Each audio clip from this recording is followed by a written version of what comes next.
Do you ever notice that your voice changes slightly depending on who you're talking to?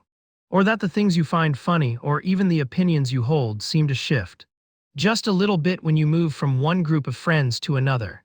And it's a quiet experience, one that many people recognize in themselves but rarely talk about openly. Perhaps because it feels a little complicated to admit that we don't always feel like the exact same person in every room we enter. Welcome. Today I want to spend some time reflecting on something you might have heard described as the chameleon effect.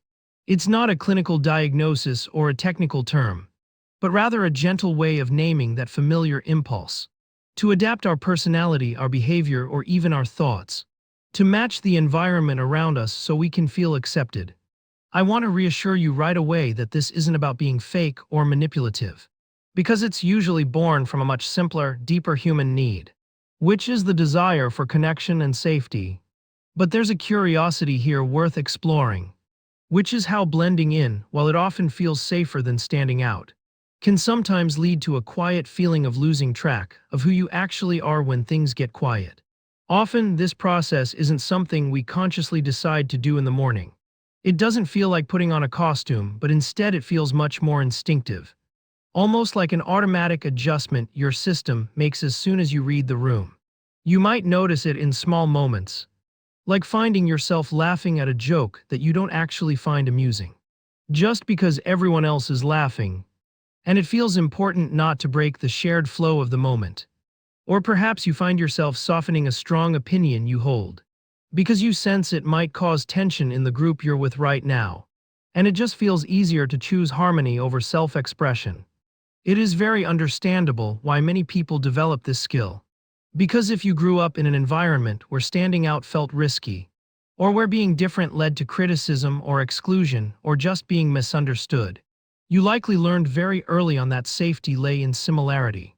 You learned to become a careful observer, watching how other people speak, what they value, what makes them laugh, and what makes them uncomfortable. And then you learn to gently calibrate yourself to fit within those lines. This ability to read the room is actually a kind of social intelligence, a form of high empathy where you are deeply attuned to the emotional temperature around you. And many people who identify with this chameleon tendency are incredibly perceptive. They are kind hosts and they are excellent mediators, because they instinctively understand what others need to feel comfortable, and that is a genuine strength. But there is a point where this natural adaptability can start to feel heavy. And this is where the habit quietly shifts from a useful social tool into something that feels a bit disorienting. The challenge isn't in the occasional adjustment, because everyone does that to some degree to navigate the social world.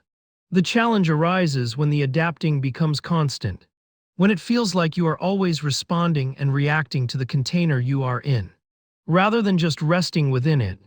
Some people describe it as a feeling of being unanchored, like a boat that is drifting with whatever current is strongest at the moment.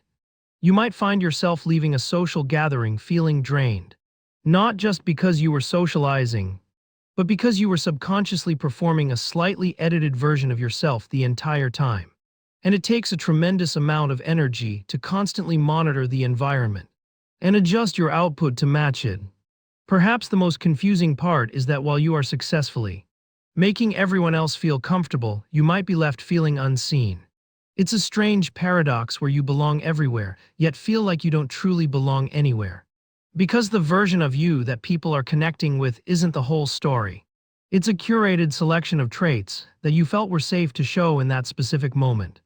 You might find that different groups of people in your life know entirely different versions of you, and you worry about what would happen if those groups ever met in the same room. It is so important to remember that if you recognize this pattern in your own life, it does not mean you are weak, and it certainly doesn't mean you are dishonest. It often just means you learned, perhaps long ago, that being palatable was a prerequisite for being loved.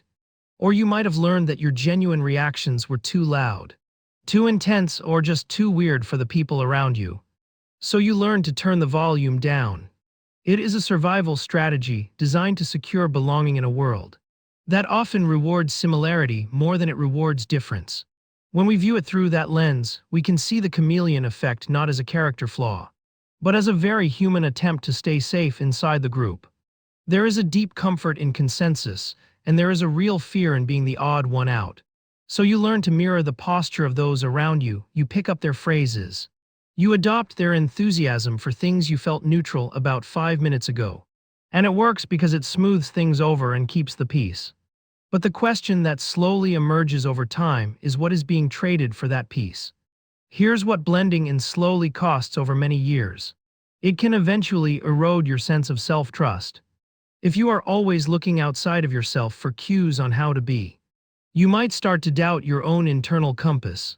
When you are finally alone in the quiet of your own space, you might find yourself wondering what you actually like, what you genuinely believe, or what you would do if nobody was watching and there was nobody to please.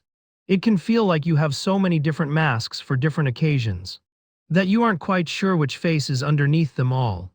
And this isn't necessarily a dramatic crisis of identity for most people, but rather a low-level hum of uncertainty, a quiet questioning of where the performance ends and where the real person begins. You might feel a sense of resentment building up, a quiet frustration that you are always doing the heavy lifting of accommodating others, while perhaps fearing that if you stopped accommodating, people wouldn't stay.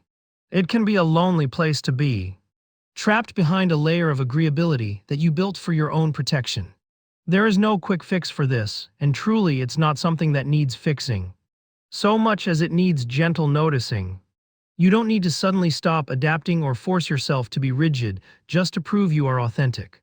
Because authenticity isn't about being exactly the same person in every situation, regardless of context, as that's not human and we all contain multitudes. Authenticity is perhaps more about slowly feeling safe enough to stay present as yourself, even if that self is a little quieter or a little different, or holds a slightly dissenting view than the people around you. It's about noticing that impulse to agree when you actually disagree, and maybe, just once in a while, letting the disagreement sit there for a second without rushing to smooth it over with a smile or a nod.